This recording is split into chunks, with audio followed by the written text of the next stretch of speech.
umaze iminsi uri magogo, umaze iminsi uzi ko atakintu na kimwe cotaruka iwawe, uzi eka wariyakiriye nyene ugira uti aha jewe nzoronka ashitse mw'ijuru. Oya we tutarahashika tuzotunga ibintu bitugoye.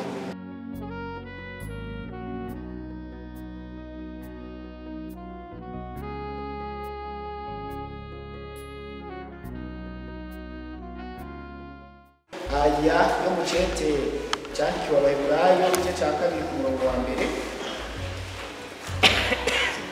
Icete cyandikiwe Abaheburayo igice cya 2 ku murongo wa mbere. Tugerageze kunyaruka n'urupapuro rw'amajana 147 hariya misezerano rishasha. Tubasanga amajambo avuga ngo itwanjamye kugakiza. Nico gituma tukwiye kurushiriza kwitwararika ibyo twumvise kugira ngo ntitutwagwe akayombekere tukabivako. Ijambo ryavugiwe mu kanwa k'abamarayika ryagumyeho, kandi ibicumuro byose no kutaryumvira bikagirirwa ingero bikwiranye. Tweho tuzokwikiza dute nitwanjajwe ku gakiza kangana gatyo kabanje kuvugwa n'umwami wacu, kagakomezwa kuri twebwe n'abakumvise.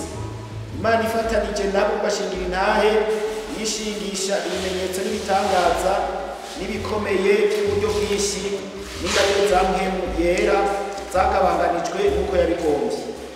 Mana turasubiye kugushimira, turi hano hantu imbere yawe, tumaze kumva byinshi bifashije imitima yacu, kandi mu bijambo riri hano, kandi mu bishengero byawe riteze amatwi.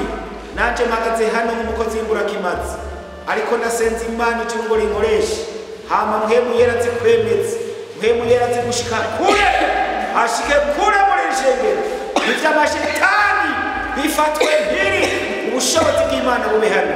Nzobukoze Imana tubisenze mu izina rya Yesu, amen. Duhejeje kumva amajambo y'Imana atwigisha agakiza kagize, agakiza gashitse. Ngomba rero dushishikarira aho nyene, sibindi n'ivyo nyene ngomba dushimangire. Murabona turi ku munsi mukuru wa Pasika utwibutsa ugupfa no kuzuka kwa Yesu Kristo. Yesu n'abahezagi abo twari kumwe jo kugeza yavuze ati umukozi w'Imana cyangwa umwigisha ahagaze imbere, abarongozi barashobora kumuha umwanya mugabo ishengero rikawumwima, ariko mwebwe siko mumeze. Abarongozi bamuhaye umwanya, namwebwe ndati ko muca mu muduha uti none bawimana gute, uciye usamara mugaca gusinzira ariko muri nk'abane cyangwa batanu mpava ncangarukiriza ngaho, kandi namwe mwaje kumva iki ijambo ry'Imana. Muremeye ko muza kumumpa namwe? Muremeye ko mudasamara rero? Muremeye ko mudasinzira? Turi kumwe? Burya mwana wagira bitunganye hanze, hanyuma duce dushishikara nawe nyene umuvyeyi ahejeje cyagaruka. Yesu n'abahezagi rero twumvise ivy'agakiza kagize, ehe muratambuye ehe ni munda twumvise ivy'agakiza kameze gute, gashitse ko Yesu yazanye mw'isi. Agakiza kameze gute? Ikintu gishitse kiba gikwije vyose, nta kiba kibuze. Agakiza rero Yesu yazanye karimo vyose. Uwandikiye Abaheburayo rero ati ko gashitse, ko karimo vyose. Ako gakiza Yesu yabanje kuvuga ati tuzokwikiza dute nitwanjanjwa ku gakiza kangana gatyo, bisigura batanga kimwe kigize kibuze. Yaba hari kibuze ngo umenga aho bayi ufatiro wo kuvuga ngo kubera muze mwiki umuntu agafata ibisanzwe, kubera muze mwiki reka ngerageze gitataritse, kubera muze mwiki reka ndagafata mineneko. Mugabo twumvise ko Yesu yazanye agakiza kagize agaza hano hera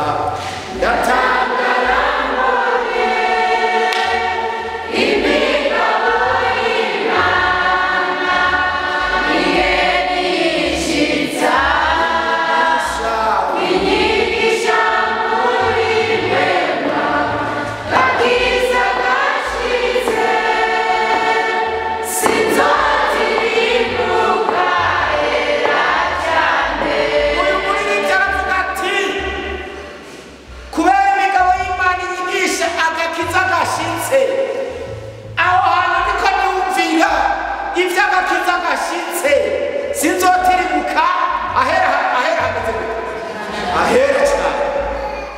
Birakwiye ko abantu twatomboye twagize amahirwe atagira ukagereranya tugakorokera muri ibi bintu byitwa agakiza. Ntiwari ukwiye kunyiganga, umuntu yarakwiye kuvuga ati narashitse. Urabona abantu muri ino minsi abantu barahangayitse no kujya muri Amerika, abantu bagahangayika tinoshika muri Canada, abantu bagahangayika batinoshika hanahana. Mugabo ukaza wumva bakubwira bati hariho abantu barara ibarabara muri Amerika kubera kurubura, hariho abantu basegerereza muri Canada kubera inzara, hariho abantu barwarira muri Canada, hariho abantu bapfirayo, hariho abantu baremberayo, hariho kubera ni mwisi, hariho akarere. Haleluya, hariho akarere. Ngomba tuvugana akarere kitwa agakiza atakintu gashobora kuburamwo. Ngomba tuvugane akarere Yesu umusaraba amaze gucikana yagukokerejemo ishengero ry'Ikarama. Ushobora kuba ufata amahera mu mufuko mu gukumva amahoro aruzuye. Uyu muririmbyi ngo ubugingo bwanje bwahindutse ukundi. Yesu aho yagira umuco washize mu mutima wanje. Yesu aho yagize ngo Yesu yangerereyemo, Yesu yangerereyemo. Haleluya, ndanezerewe ndagize, ndashima Yesu yagize yangerereye. Ngira ndababwira aka gakiza nta kibutsemo nk'uko twagize. Tuhejeje kuvyumva ati tuzokwikiza dute nitwanjanjwa ku gakiza kangana gatyo.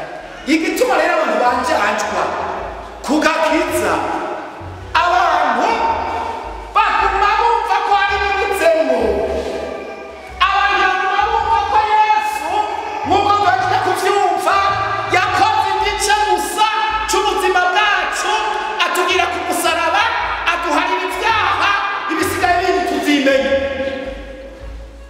Ivyinja tuzimenya, ivyo kwabura tuzimenya, tubaye tuzogwa inzura navyo, dushonje tuzogwa inzura navyo.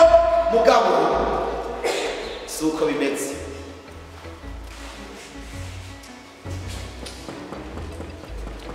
Umuntu umwe yagiye mu iterere, hari ibintu yiyunguruzamo hariya mu bihugu biteye imbere bita amaterere.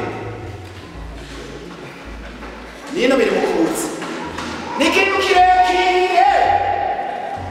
Umwe yicaye ngaha, undi ashobora kuba yicaye ku muhweza, undi akaba yicaye ku mvumi iwacu, uwanyuma akaba yicaye mu ruri. Ari ikintu kimwe, turi kumwe. Ico kintu rero kijyana kugenda ndende, ahantu ushobora kugenda iminsi 3 udasohotse kubera ubwiherero burimwo, indya zirimwo, ibintu byose umuntu akeneye burabizi. Hanyuma rero umuntu umwe afata urugendo rw'iminsi 3, afashe urugendo rw'iminsi 3 aragura itike, baramuhereza agapapuro yatanze amafaranga, kandi akantu bakwereka bati itike muratahura ivyo arivyo, sivyo none urabuja ku isoko amatike ya komini murayabona. Hanyuma rero bamuhereza itike bati ihe rero uraroza uruhusha agenda muri iterere. Hanyuma kumbe baramuhereza nyatike, acashira mu mufuko, atanga roza itike yo kwinjira mu iterere, afise uburenganzira bwo kwicaramo, hama bakanjana bakashitsa iyo ngomba gushika. Yarazi ko biherera ngaho. Ashitse mu iterere, haheze umwanya aza abona abandi bose bicaranye barahagurutse, twende kuryama.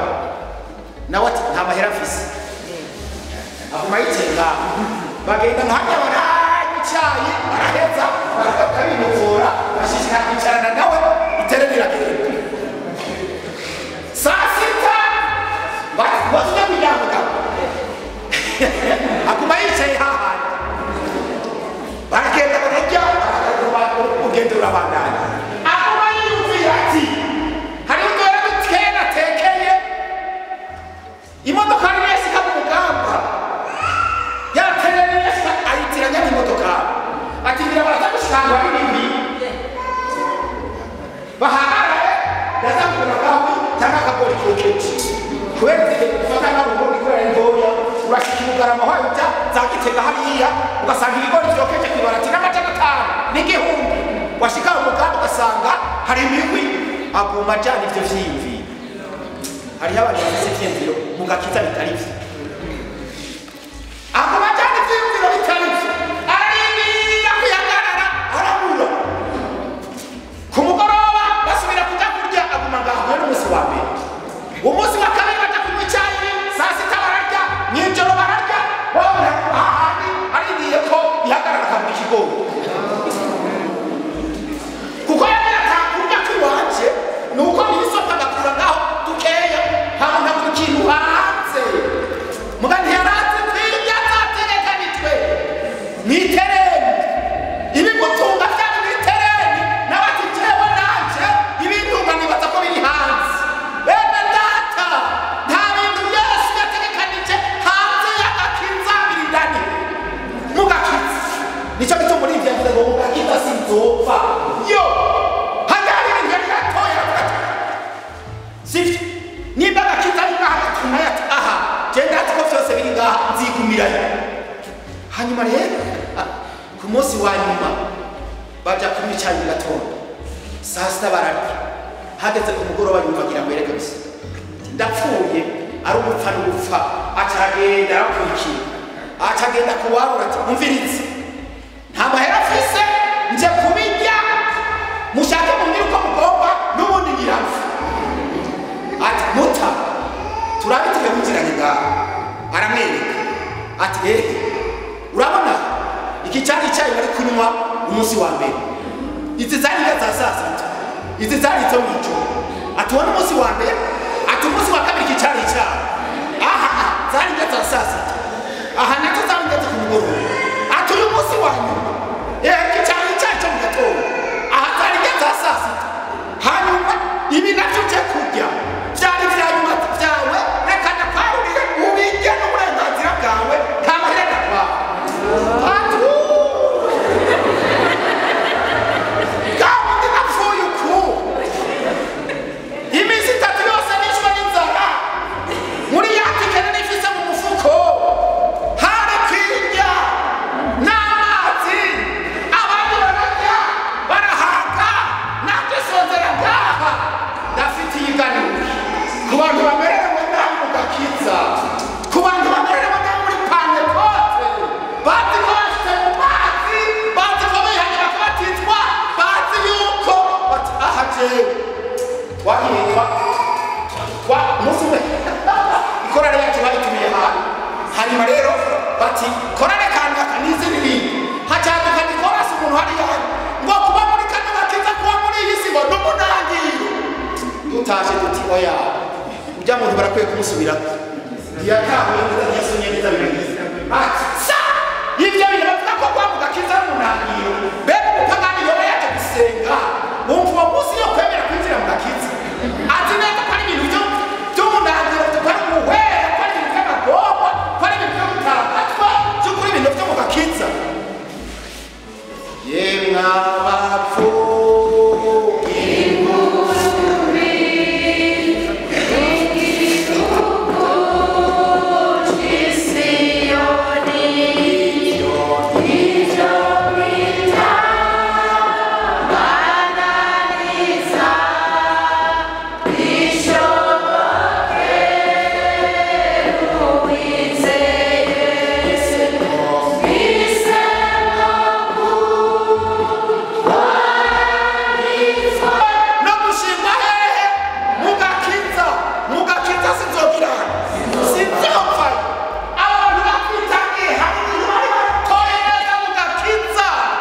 hari uburyohe Yesu adufashe cyane abantu bariko barafata agakiza uko katari Yesu ajya kumusaraba nta mitwaro yakuzaniye nta bintu vy'ingorane vyotuma ugenda wigiriwe nta bintu vy'ingorane vyotuma abantu bagusoma n'amagorwa Yesu yatuzaniye agakiza bakwiye kudusoma mu munezero none ako gakiza kameze gute urabona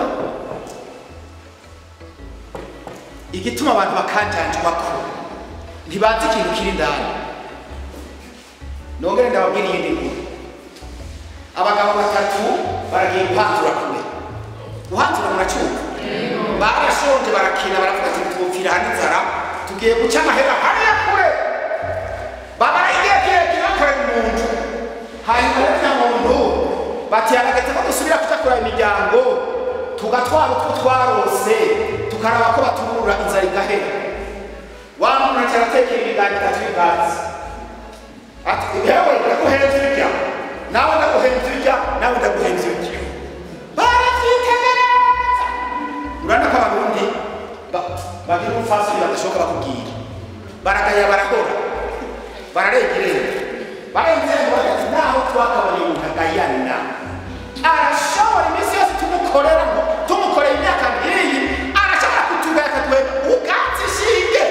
Iwacu ntajyariho ariko n'amajambo menshi avuga iki aya muntu nk'uko rero bagenda imyidodo amajambo menshi ku mana Yakobo byarigeze kumushikira wizira yakinege cyuhoraho kandi byanjye bana bavyirengagiza kandi sinzi ingene abantu kuzana nishyuye abantu twabwiye ibibazo rekanga abantu umuntu akagenda n'ibintu nk'ibyo. Imana idufashe cyane. Yesu yarigeze kubwira Yohana byamucanze nawe nyine. Wa muri yavuga ngo inyuma yanjye hari umuntu atsonze. Wa muri acashika Yohana bakubise mu gasho ativye mugakobera kuvuga ubutumwa bwiza. Abantu baje kumuranga hari ibintu Yesu ariko arakora muri iyo. Ati mugabo je sinyibaza kari mu. Mumubaritse ati yo bari wowe cyangwa twiteguye ubundi. Yesu amutuma araraba atasha. Nina mubwira ati genda mubwire ko ari we gusa yo atavyumva. Ati genda mubwire uti ibimuga birakira. Impumyi zirahumuka. Abora baragiye ubutumwa bwiza acyaheza kwijambo no bakuvuga. Uti kandi ahigwa uwivyiwe bitazokirana. Bitazozitwaza mugende bukebuke. Tuvuge make mugakiza. Yesu adufashe cyane. Baravuga yamuhe ku musozi utemba uwo abagabo babiratu n'ivyirima biraturemera ibintu vy'ivyatsi n'ivyirima biraturemera batataho nyene batayaho nyene kubera hatemba yabigana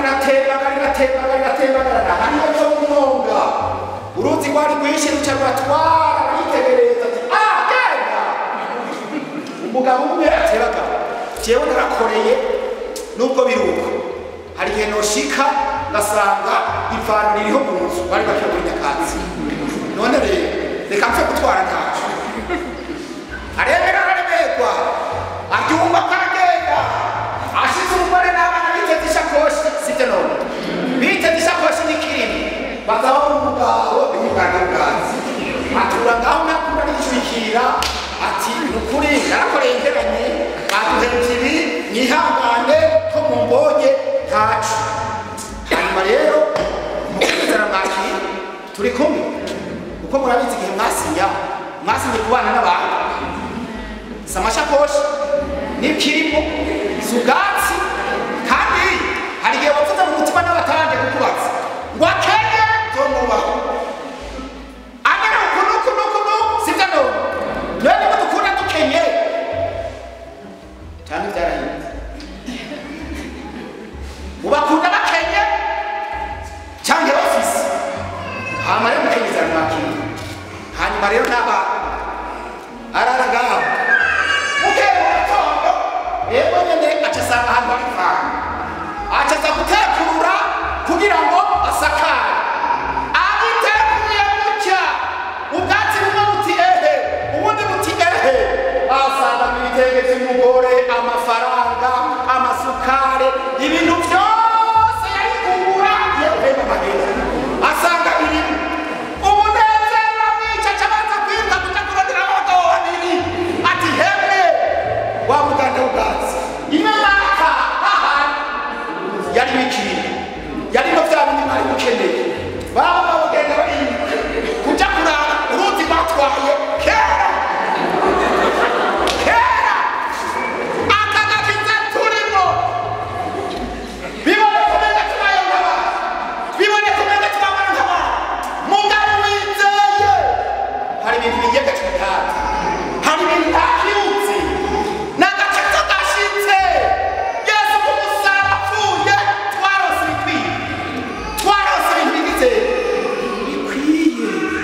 niyo mpamvu rero si imisi y'ibigandaro naho ubona uri mu bintu bimeze nk'ivyatsi indani mugakiza hariyo uyu muririmbyi ati mugakiza sinzogira none agakiza kameze gute Yesaya Yesaya ibindi bintu bisaba kwishurirwa n'Imana ibisibintu bisaba kuba imeze myinshi n'ishyanga rya Pentecote si ibintu bisaba kumuririmba cyane kumurinde ariko ibintu mbega agahishurira umuntu ikirimo agakiza kakaryohera abantu ugatwenga naho ntibibatse Yesu adufashe cyane agakiza kameze gute Yesaya 61 agakiza uko kameze umurongo wa mbere ngebo mwamuhoraho mwumvirize neza tujyane mwumvirize ikintu Yesu yaje kudukorera ngebo mwamuhoraho ari kuri jewe kuko rana abantu cy'amafuta ngo mbwira baciye bugufi ubutumwa bwiza yantumye gutubika imitima imenetse no kumenyesha abarindwa ko barekuwe n'imbohe ko tugururiwe ngo menyesha abantu umwaka wo kwemererwa ngo nuhoraho n'umunsi wo kwihora w'Imana yacu ngo nirura abagandaye bose ngo shireho abagandaye Isiyoni igitsibo mu gishingo cy'umunyota ndabahe n'amavuta y'akaneza mu gishingo cy'ubugandara n'umwambaro wo guhimbaza mu gishingo cy'umutima uhonobereye kugira ngo baze bitwe ibiti by'ukugororoka imyeloni yatewe n'uhoraho ngo bimutere icyubahiro nuko bazokubaka ahari imisaka kera bahagarike ahasanganguwe ubwa mbere kandi batosubira kuvyura ibisagara vyasenyutse ivyamaze ibihe vyinshi ari imisaka abanyamahanga bazohagarara ngaho babaragirira imikuku kandi abanyamahanga nibo bazokora mu mirima yanyu no mu nzani zanyu ariko meho muzokwitwa abaherezi b'uhoraho abantu bazobita abasavyi b'Imana yacu muzorya itunga ry'abanyamahanga ivyari icubahiro cabo ni mwebwe muzovyirata kubwo kumaramara kwanyu muzoshumbushwa kangahe kabiri mu gishingo cyo guteterwa muzonezererwa umugabane wanyu nico gituma mu gihugu canyu muzoshumbushwa kabiri mugira umunezero utazoshira kuko jewe uhoraho ubundi biroranye nanga ubwambutse n'ibiganitanye kandi nzobashumbusha ibikwiranye n'ukuri kwanje nzosezerana namwe isezerano itazoshira 9 abazobakomokako bazomenyekana mu mahanga n'uruvyaro rwanyu mu bandi bantu abazobabona bose bazobemera yuko ari ihanga jewe uhoraho uhaye umugisha ngaya amasezerano Imana yari isezerano ya Isirayeli nk'igitutu cyatwema mu minsi y'iherezo kuko yari Yesu yaravugishwa avuga Yesu icyamuzanye ko yaje kubwira imbohe ko zirekuwe igihe kimwe naramuronye ndatsinda yari imbohe yari umuntu abohewe mu mpimbo hanyuma rero ndagenda kumutahana abonye gusohotsa ibariyeri rya nyuma ntiyari bwakize mbona arakubise urumenyetso umugabo muzima mbona araritse ntibiki ati jyewe navuye ahantu nagerageje kunyonga imodoka nihuta cyane kuko narabona ko muri we akigira ati fashe ifure arasubije ndasubiye ndababwire kurekurwa kuva mu ibohero ni ikintu gikomeye ndakeje abantu bavuye mu ibohero n'ibyaha ndabakeje murasanga abantu bavuye mu ibohero ryo kuragura yewe bose bacamukiye ijya myaka n'iza tugiye iya muri gore muhogiye kera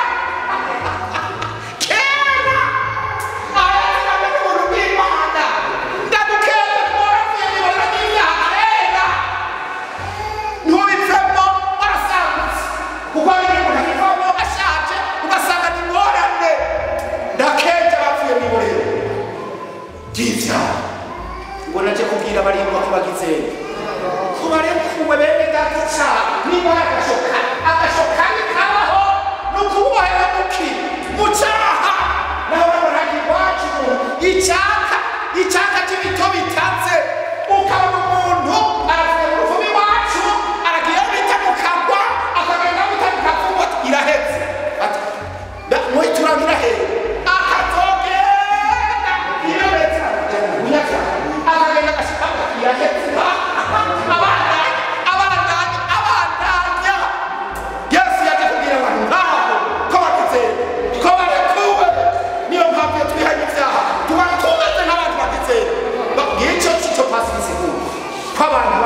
baragize barateguwe ngo abakandanye tukuri murabizi ikiganiro cy'ubatse wese umuntu yabuze turagirana turavyuba mugabo Yesu atabantu nkabo nzoza n'igitsibo mu gishingo cy'ikiganda ngo hari isaka kera ngo hazogira ngo hazokuba umutima urashobora kubona umusaka wuzuye ubusambanyi wuzuye ubugorerwe satani yarasambaguye umva icyazanye Yesu ni ugusubira kubaka ahari iyi misaka kera umuntu agasubira tukamufata umuntu agasubira akabaho hehe ameze neza tukabona ameze neza hamwe igisuma karuhariwe kakenda mufate abariko urupapuro bita mandandaro aho haci yose mufate hari urupapuro abantu usanga bagenda izina abapolisi ahantu bari hose basanga baratangirije no mu makungu bagatangiriza ku bibuga cy'indege bagatangiriza bakavuga ati mufate kubera ni inkozi y'ikibi mpuzamahanga ahashize hose n'ingorane mugabo ahura n'umusaraba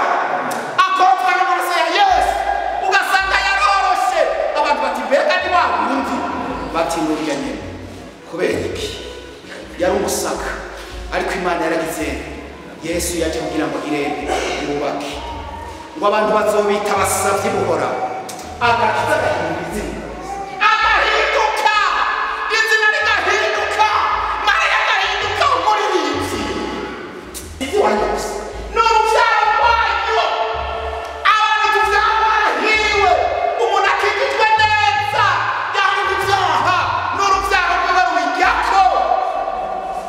uruvyaro rwe rurabijyako uruvyaro rwe bazobamenyekana mw'isi ngo abantu bose bazogirana ngo bazobabona babemeye bene data abantu baratangira bakarana ibyubahiro mu kwiruka ibi muri ibi cyangwa biriya nta munyacubahiro ahambaye n'umunyakiyagakiza neza nta cyubahiro cy'ukoronka gisumba iki bagenda imitorere y'ibizogera biragize birakwiye muri za kure ngo arahamagara Yesu akagira aha mu isi hari ibintu udashobora kuronka byoroshye nk'umukuru w'igihugu birakugora mugabo ushika ivi hasi turi kumwe mu cumbi wawe ushika ivi hasi nawe nari utamuri kumwe nawe pasiteri utamuri kumwe uwo mugeni arahamagara Yesu akagira utore muhamagara je ndiko ndakubwira amajambo agukura muri iryo buriro maze n'igihe kirekire umuntu akacamukamera twakiriye ibintu bitagira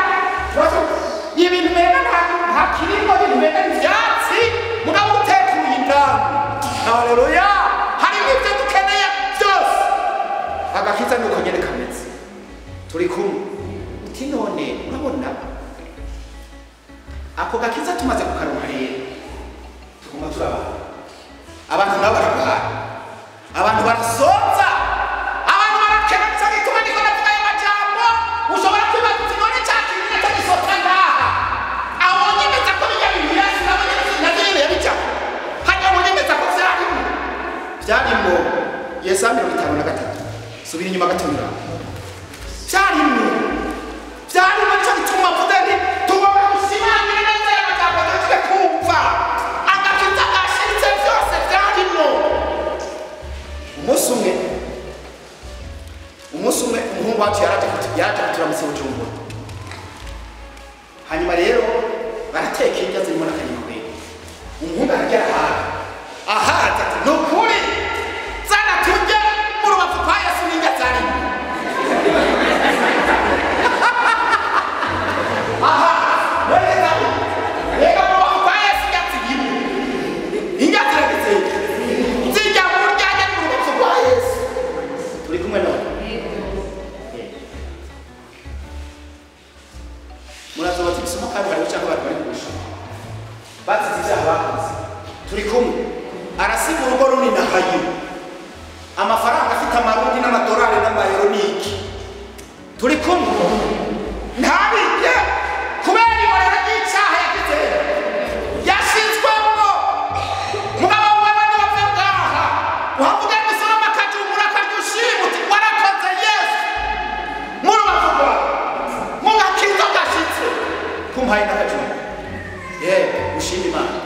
Nyamuhungu ati zana turye mu rubavu rwa Yesu n'injya zarimo. Eherewe Samira bitanga bitatu mwashitse. Ku murongo wa gatatu wavugamo. Yarakenyerwa agahumba n'abantu. Yari umunyamibabaro. Yarazi ntibicarici. Yakengerwa nk'umuntu abandi bahisha mu maso habo. Natwe umviriza ikintu cyambabaje. Umviriza kano kantu. Ngo natwe ntacyo twamwibajije.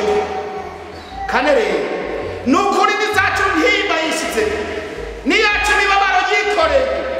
Ariko twamwiyumviriye nk'uwakubiswe, nk'uwacumiswe n'Imana akicurikirizwa n'akabonge.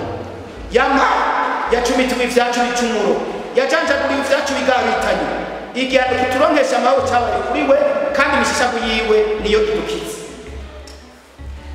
Nagomba gukuramo amajambo abiri. Avuga ngo ukuri nizacu ntimba. Niyacu imibabaro yagizenye. Yarakiriye imibabaro. Arakira intimba z'abariho ico gihe. N'abazoza bose n'umwana uzovuga ubwa nyuma ku isi. Yesu aravyakira, aravyishira ati ndabibakuye mpeza ndemere. Mwumvise ko mwene data akora mu biro vy'indero mu ntara. Turi kumwe. Ngira ngo uyu mwigisha aca bitangura cyane. Hajya ugiye kubaza ikibazo uti ndafise ikibazo kanaka. Agaca kwakira ivyo bintu. Ati cutaha iyi dosi nayifashe mu minwe. Uzombaze kuwa kangahe? Utawimva. Umukama w'Imana yakikara. Yabwiye ko dosi yifashe mu minwe ahajeho nitekerereje. None ugumaho. Aho curarya ukibutse nubwo yabariye kurya. Je nubwo yabariye kurya. Je ngomba kumenga ndindire kugeza musi yavuze. Wocugira wocuta ukizera urugo mwana barisi yavuze ngo ikibazo akifashe mu minwe jewe mpanizeye ubu kiri mu minwe yange yamwere data ugacuta irambira abantu bari hano guhera gushika hariya twese ibibazo byacu Imana ibifise hehe kuko kwakira umwana wacu Yesu. Amen. Umva Yesu ku musaraba byasigura ngo ibibazo byanyu byose ndabifise mu minwe. Genda mutekereze mugakiza. Genda mwirinde icyaha gusa. Genda teka. Intimba murabizi ko ari uw'abagabo hejuru. Intimba n'ibikomere byo hejuru bya bintu udashobora kuvuga.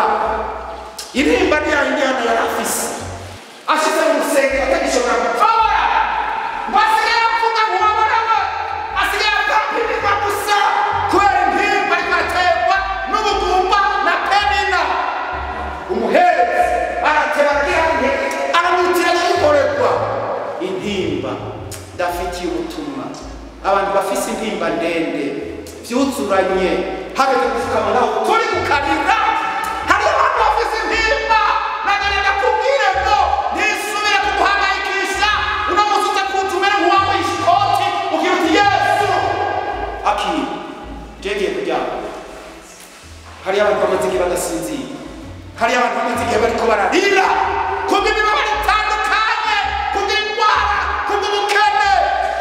Hari iwacu bafise umukobwa aremerewe n'imyaka. Araremerwa n'imyaka n'umabona w'umuca kw'abandi bakuru kubera kuremerwa vuga nabi. Ngo jewe aho ngeze ngo wopfa kuza ikiburirano cyambaye ipantaro ngo niyo musintoranje. Yarafise intimba, yarafise umubabaro. Gufitiye iganuke rivuga ngo mugakiza agashitsi. Imana irarema abagabo. Imana irarema nawe yabatahari kuko umuntu yakijijwe yakiriye Yesu. Binezera Imana. Imana ntiyigumya yitimbanye umwana wayo Yesu ikamutanga ku bwacu. Izomurite kutugabirira ibiganiki byose. Nta kintu rero gikwiye guhangayikisha umwana w'umuntu.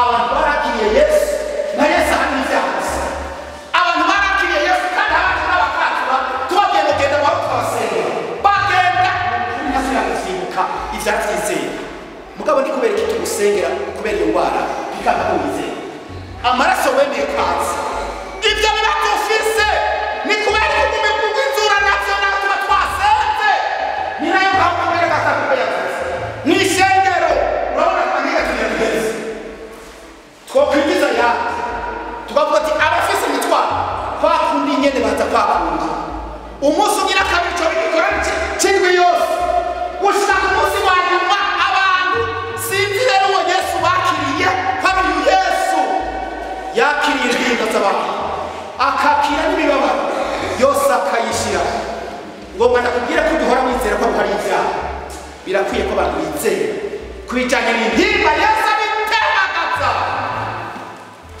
pastor hano yagushinga intahejo yigatse kurwara indwara bamubwira ati neza rero turaza kugenda bimeze tugira tugiye operasiyo sibyo uravye wavuze ko bari bakwiye bati niwarahonga uzocumara amezi ndwi niwapfa kubanaho uzomara amezi 5 abaganga karuhariwe baramubwira pasiteri bati aha rero wewe tugira tukubage niwaramba usigaje amezi ndwi niyo wapfa nigoga naho nikuvuga ngo icyizere cy'ubuzima cyawe kiri hagati y'amezi 5 n'amezi none uca wiyakira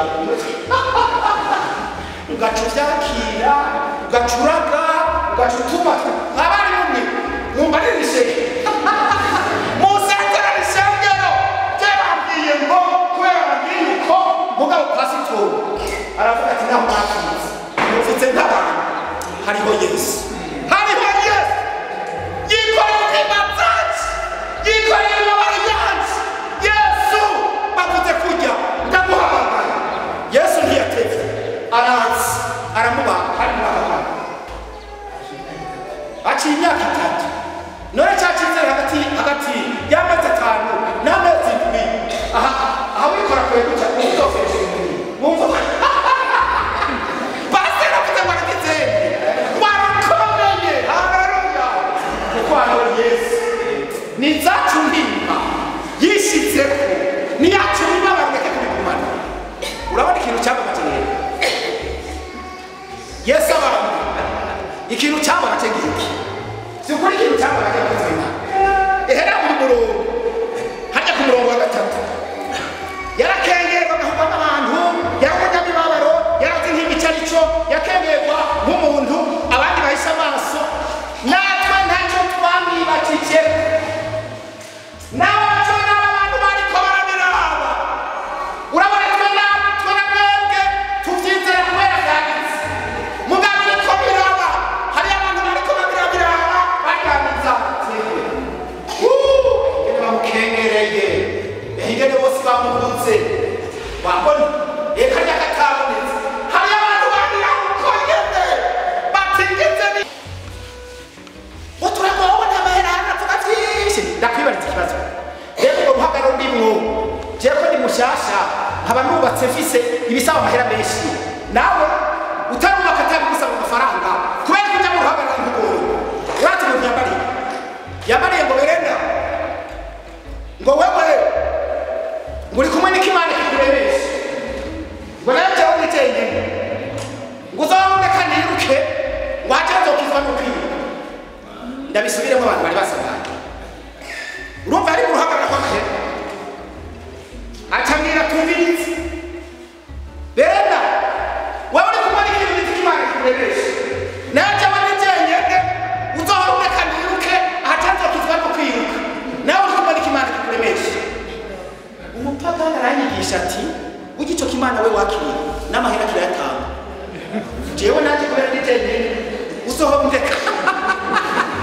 uzohondeka nite twakiriye imana itanga amafaranga twakiriye imana itanga amaposti itanga umuzi kanaka umwe aciye aha na hariya dufise abantu muri ino minsi bazi ko kumviriza iby'akazi ndazi iyo bice ivyo bintu byo gusenga ntumbazi je ndazi iyo bikirana ndazi iyo bice ciye kwanduze fise ntunze tuzogoranwa ariko hari tutazogoranwa n'agakiza n'agakiza abantu bariko baraca kwisigisha ibintu ngo barakuronse ngo bimaze kunukunukunukunuku wete ntabwo barakurenze barutsuye none gasha Esiteri bazubatse none Esiteri yari imfuvyi itagira ishefu cyane yari na se wabo mugabo Esiteri hageze kwashikirwa hari ikintu n'ukuri kitamenyereye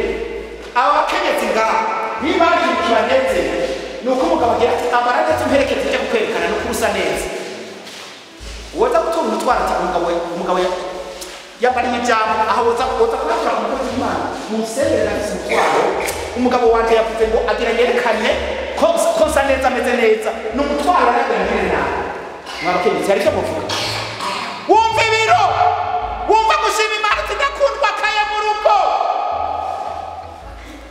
haswebus bari umugore yisige neza ngira ndamwerekana imbere y'abakuru ingene Imana yageze ati umugore mwiza bari mubwira ati sinza umva ibyo baragize mugasibara iyo hageze ko abantu bafise agakiza gashize bashikirwa Imana iraparanga ibintu byose kugira ngo dushikirwe uyo ni Esiteri Dawidi yaje gusoma kw'amavuta avuye ku ntambatizi atamutunza afise Dawidi aja kuraba bakuru be bari ku rugamba Goliyati yagize yahumye amaze imisi yongire atwaza abantu tunu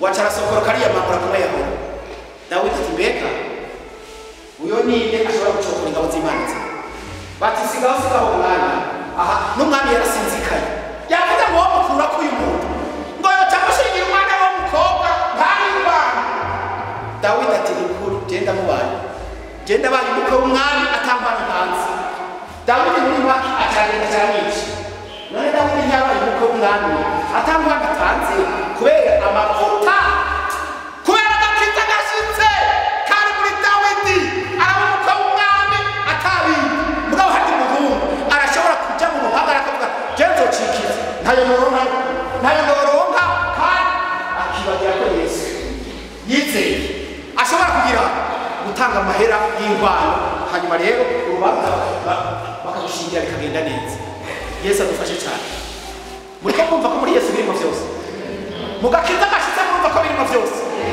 Yesu nabageze ikibazo rero ni ukwiyumvira Yesu ukamwiyumvira ukundi ukanamubesha Yesu ameze uku iby'ingwara ntashoboye iby'ibindi ntashoboye ashoboye ibyo kuguharira ibyaha ashoboye kugushiza mu ijuru turi kumwe iyo turirimba akaririmbo mu ijuru tuzobaho neza ukatubona abantu rero n'umuntu yarasinziriye kubera yumvise ati yoyoyo ndahiriwe mu ijuru basizogwara sizosonza mu ijuru abantu dutunze abantu bazi bazurukira mu ijuru mugari yindi ndirimbo utaririmbo uba wibagiye ivuga ngo maze tutarahashika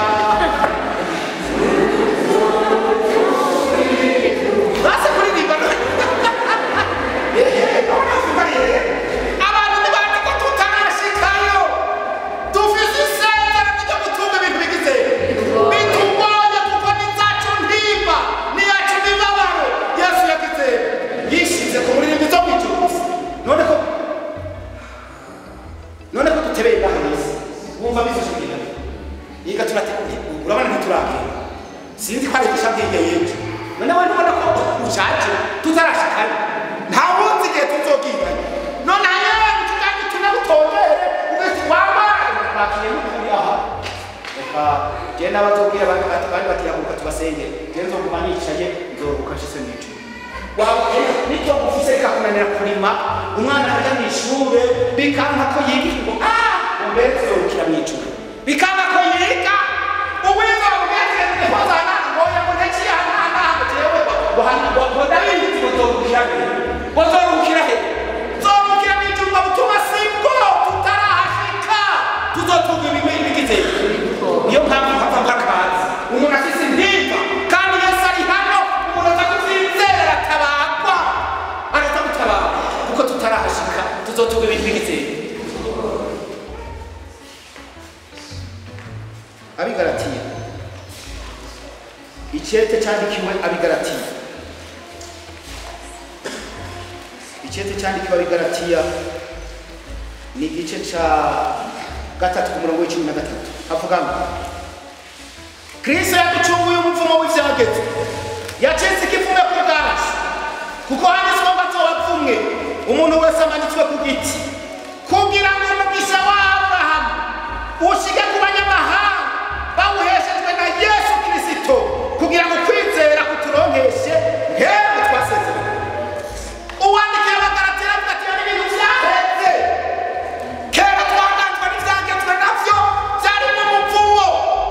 Kristo acavuga ati sinabapfira urupfu rusanzwe, ngomba nakire imivumo yose nayishireko, kubera ko mu kibanza cyangwa amategeko ya kiriya gihe y'Abaroma umuntu yabeje ikivume mu kibanza yakoze ibidakorwa, umwe wese bagira ati kuri ikivume bamwica uruvugo ku musaraba. Yesu aravuga ati imivumo ya Adoronisi kubera ivyagezwe, imivumo y'uyu n'uriya Bernari na wowe ngomba nayakire yose nayishireko, bace banyica uruvugo ku musaraba w'ikivume, mbere yibakuyeko yose. Hama umugisha wa Aburahamu, umugisha wa Aburahamu ucubashikako baronke mutemuye yasezeranywe. Ngira ndababwire rero hari ibintu vyaheze, ukazokumva umuntu akubwiye ngo na so wanyu bavuye bose bakeneye wa munyeshure iwanyu ntagitaruka na wewe nuko uzovuga uti urambeshe. Kuva Yesu apfuye yatwaye imivumo yose, ubu jewe ni mushasha. Ukumva umuntu akubwiye wa mwigemewe ati nutageranye ngo bakuhagire, nutageranye ngo bagutekere uduti tumukundanya ngo ntuzoronka, uzovuga uti kuva Yesu apfuye yikoreye umuvumo wose. Ubu je ndi umunyamugisha, umugisha wa Aburahamu tugufise ku burenganzira. Yesu adufashe cyane. Igituma abantu barakumva bagasubira bakaja muri bibaza ngo turacyari ibivume. Ngomba kugira abantu ko vyahindutse. Ubu umugisha wa Aburahamu tugufise kwiki, tugufise ku burenganzira. Yesu adufashe cyane. Emeretse muri Luka, duheretse muri Luka.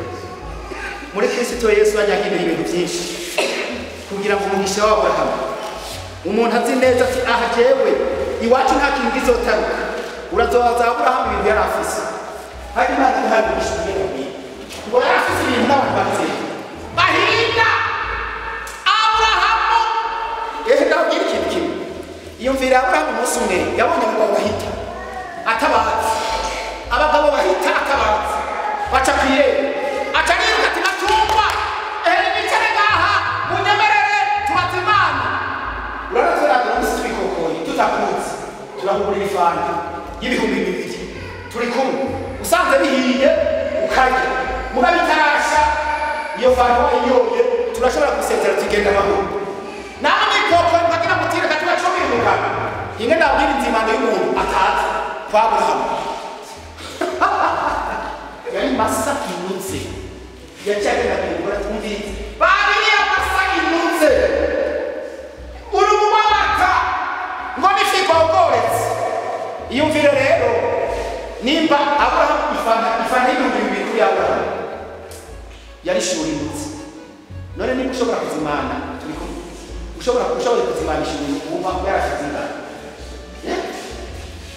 basi nuko ishuri inutse uhita utazi harakatwe na Yesu wumva yafise zingani yari yarahembwe mu by'ubutunzi ya Aburahamu n'umuhungu wa Isaka bashize yarabima baratingura wewe bakagirande agaca gira ndababwira ya majambo mukazayifata kagira ayibi n'ubukene burashobora guhera.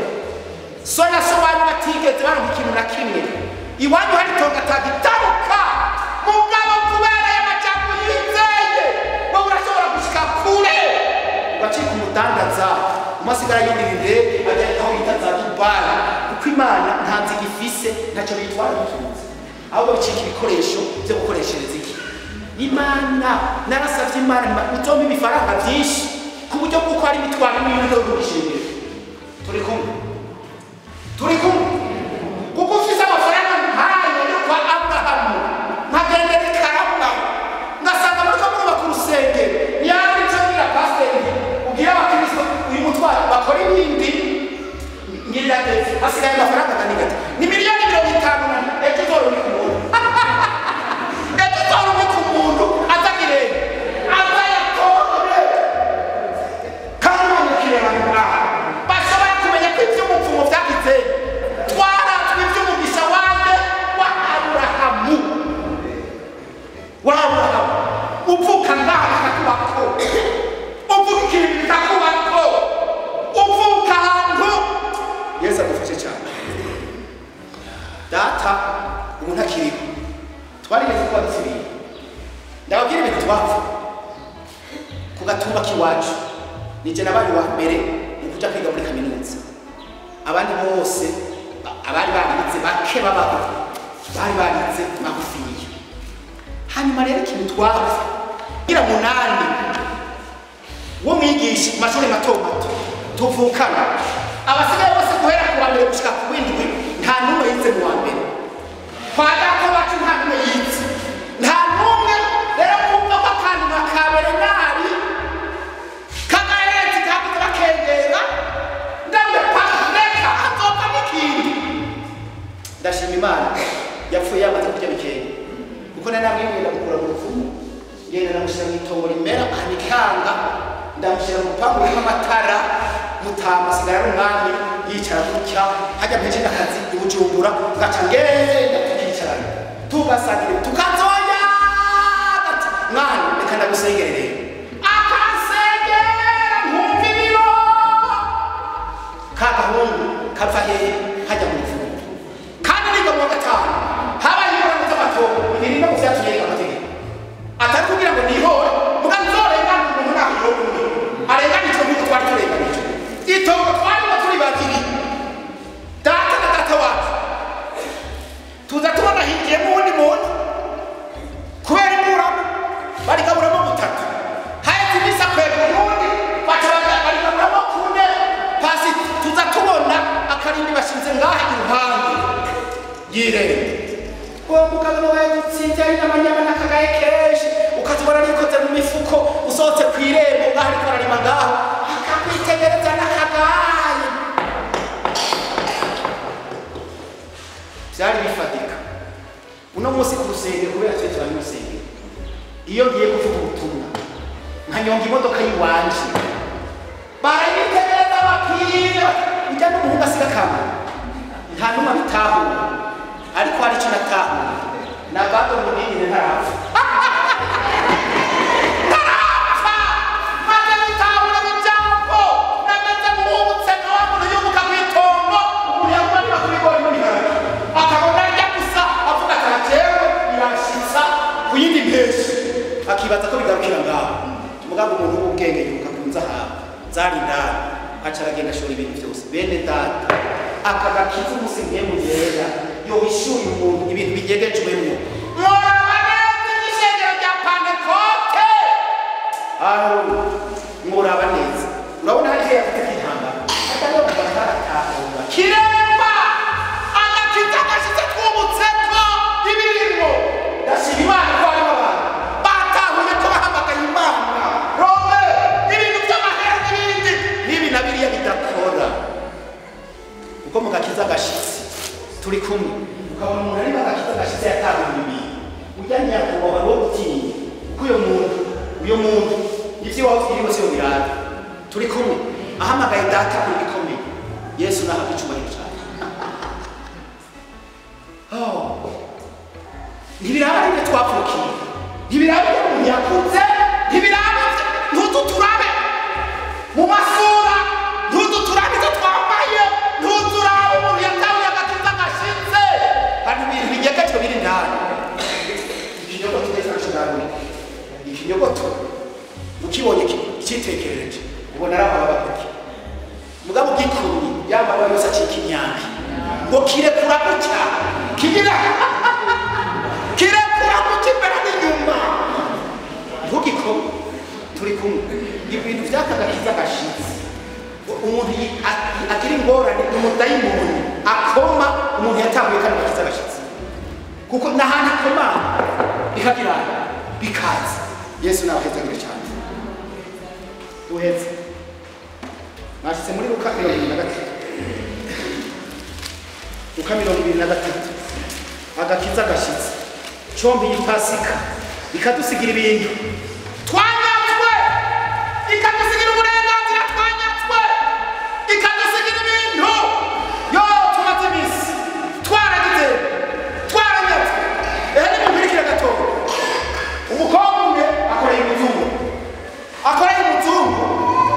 hanyuma rero barashimana wa muzungu aragera igihe asubira iwabo aca arahitana akantu kitiraga arandika amahera ari muri banki yitwa amahero utogenda uyatora nayo kuratse ayitwa amadolari ari aha utugenda amarundi abongereza aca arandika aca aramuhereza yagateguye neza. Wa mukobwa wacu utanga ati bayi ntabwo ndashinda ndahomvye shefu databuja mwiza aca aragenda aca arandika ahantu mu muryango nk'amashusho arakena. Urabona haragera igihe ubukene bugasazisha arasaza asigara ari nyokuru yaragifise imyaka mikeya aragwari waraz'ubukene ageze ku mviro sinzi umuntu yaje kumusuhuza azi gusoma azi agaciro k'ikintu bitiraga arasoma benyoko wonyibera ahantu akajya kandi tego manuka ati waramenye ivyanditse mati ngo yarashitse ati buti aha kuri iyi konti hariko amafaranga naho hariko amahera naho hariko amafaranga ati mwana mfuye umuzungu yarasigaranye aca ariko kanuni y'amabanga ashitse twari twarakurindiriye amahera bega yagize nini twagira tuyashire mu kigega cy'igihugu baca baramuhereza ariko nabo yarasinzikaye ntagishobora kumenya ntagishobora kumufasha arapfa apfanye iraki yapfuye yaraturondera. Yes ngomba mvuge ngo yadupfiriye neza.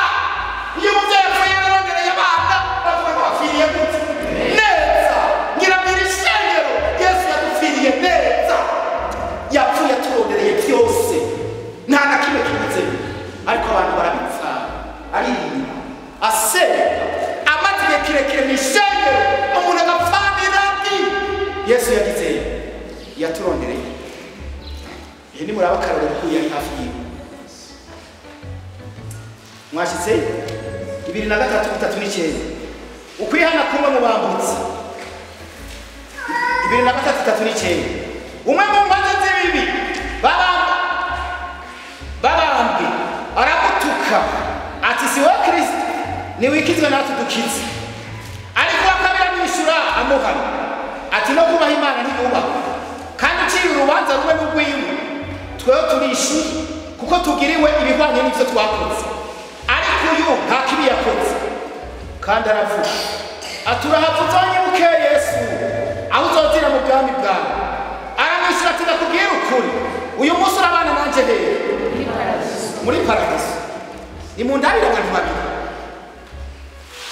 twebwe turiko turasoma ibintu vyanditse tukavyizera tugakiza bikatubaho mugabo habaho imisuma karuhariwe bibi byari birabagora Yesu umwe amubona nk'umuntu wo gusuzugura nk'umuntu wo gutuka nk'umuntu nyene babambaye bati nikivume nka twebwe nikivume nka twebwe mwogira ngo Yesu morari wo kwikiza morari wagira mukadokiza wenga yo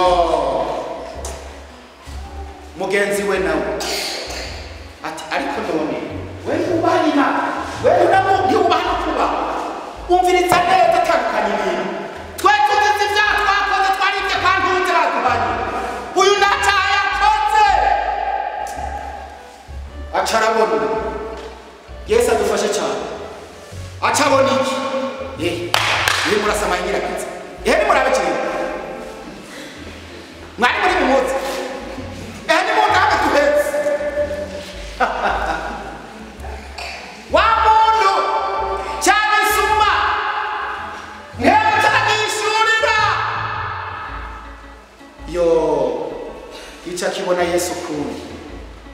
kimubonamo guharirwa ivyaha, kimubonamo intimba n'imibabaro yikoreye.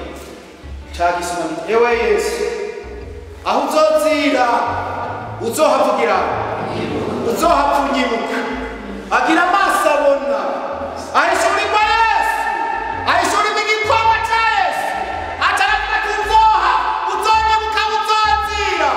Yibaza ko ari ibintu vya kera, yibaza ko ari ibintu bizoba biteze. Yesu ati si vya kera, uyu munsi nyene kubihishuriwe igikorwa canje, kushoboye kureba akakaryo umuntu abambanyirire, umwe amubonamo ko ari ugutuka, uwundi nawe muhishurirwamwo harimo ivyaha, ya mitwaro yose yuko ayikorera uzohapfunyibuka. Nawe ati si kera, si vya kera, n'uyu munsi nyene. Je ngomba kubona rero, ngomba mekaza umuntu yitoye mw'icaha azacika, kandi ndakaza umuntu yitoye amazingi yapfanye iraka, kandi ari zacu mpimba, kandi ari yacu mibabaro. Yesu yagize yishitse, kandi ari wacu umuvumo yakiriye kugira ngo duheshe kwakira Yesu umugisha w'Aburahamu. Umaze iminsi uri magobo, umaze iminsi uzi ko atakintu na kimwe cotaruka iwawe, uzi eka wariyakiriye nyene ugira uti aha jewe nzoronka nshitse mw'ijuru. Oya we tutarahashika, tuzotunga ibintu bitugoye, ntihagire ikintu usubirana inyuma. Nk'uko Yesu ku musaraba yavuga ati uyu munsi nyene, tukabyemeza ko uyu munsi nyene hariho ingwara zigira zikira, uyu munsi nyene hari ubugumba tugira dusengere, uyu munsi nyene bya bintu biguhanze, bya bintu bikubabaje, ranga zigorogota Yesu yagiye abitwara. Hari uwoza tukamusengera, uwa mbere naze ndamwaka